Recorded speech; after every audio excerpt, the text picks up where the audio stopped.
दोस्तों नमस्कार, आदाब, सत श्री अकाल। मैं आपका मित्र डॉक्टर निरंजन। इससे पहले भी मैं आपके पास आया था, आपके सामने आया था। विषय था FMG, foreign medical graduate examination. आज फिर मैं उसको लेकर के आया हूँ। मैं पिछले कई दिनों से विदेश से आए हुए MBBS की डिग्री लिए हुए बच्चों का आंदोलन देख रहा हूँ अलग अलग जगहों पर, और भारत की राजधानी दिल्ली में जंतर मंतर पर हो रहे हैं। बच्चे की मांग काफ़ी जायज़ है। सरकार को निश्चित ही इस पर सोचना चाहिए कि आज 37,000 से 40,000 के बीच में फॉरेन मेडिकल ग्रेजुएट्स कई सालों से सिर्फ लाइसेंस लेने के लिए परीक्षा में बैठ रहे हैं। सिर्फ उसको लाइसेंस दी जाएगी, वो नौकरी की गारंटी नहीं है। उसे सिर्फ लाइसेंस के लिए वो परीक्षा में बैठते हैं, और सरकार और ये व्यवस्था खास करके NTA की निर्मम चाल का शिकार ये बच्चे हो रहे हैं। ये मासूम बच्चे कई तरह के प्रश्नों का सामना करते हैं, और मुझे लगता है इसके पीछे 3 लोगों की साजिश है। ये मेरा मानना है, हो सकता है मैं गलत भी हूँ। दोस्तों मुझे लगता है एक तो प्राइवेट मेडिकल कॉलेज वाले जो भारत के हैं वो नहीं चाहते हैं कि विदेश से बच्चे MBBS करके आएँ।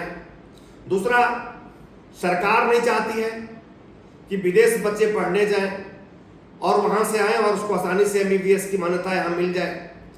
तीसरा, जो कोचिंग इंस्टीट्यूट चलाते हैं उनकी भी मंशा साफ नहीं है। वो चाहते नहीं है कि बच्चे अधिक से अधिक पास करें। उन्हें पता है अधिक बच्चे पास करेंगे तो हो सकता है उनकी दुकानदारी प्रभावित हो जाए।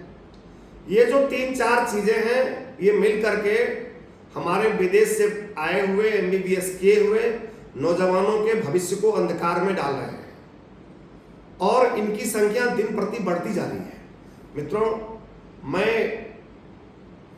आपके माध्यम से भारत सरकार से कहना चाहूँगा कि आप एक पैरामीटर तय करिए कि विदेश से जो बच्चे MBBS करके आते हैं उनकी जानकारी कितनी है, और एक MBBS लेवल के विद्यार्थी को कितना जानना चाहिए। क्या वो बच्चे उतना जानते हैं कि नहीं जानते हैं? अगर नहीं जानते हैं तो ठीक है, उन्हें ट्रेनिंग दी जाए, उन्हें कहा जाए कि तुम 1 साल ट्रेनिंग ले लो।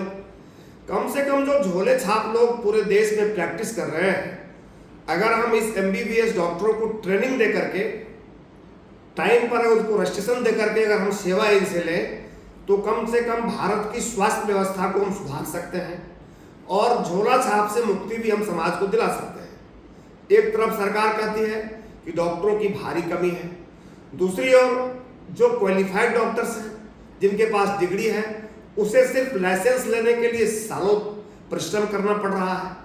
तो मुझे लगता है कहीं ना कहीं सिस्टम का दोष है। मित्रों, आपके आंदोलन के हम साथ हैं, हम भी आपके साथ हैं। आपके कदम में कदम मिला करके हम चल रहे हैं, और हमारी पूरी सहानुभूति आपके साथ है। हम चाहते हैं कि व्यवस्था बदले, सरकार हमारे MBBS जो विदेश से करके आए हैं छात्र, उनके भविष्य के साथ खिलवाड़ न करें। प्रत्येक साल अलग अलग तरह के क्वेश्चंस नहीं पूछे जाए।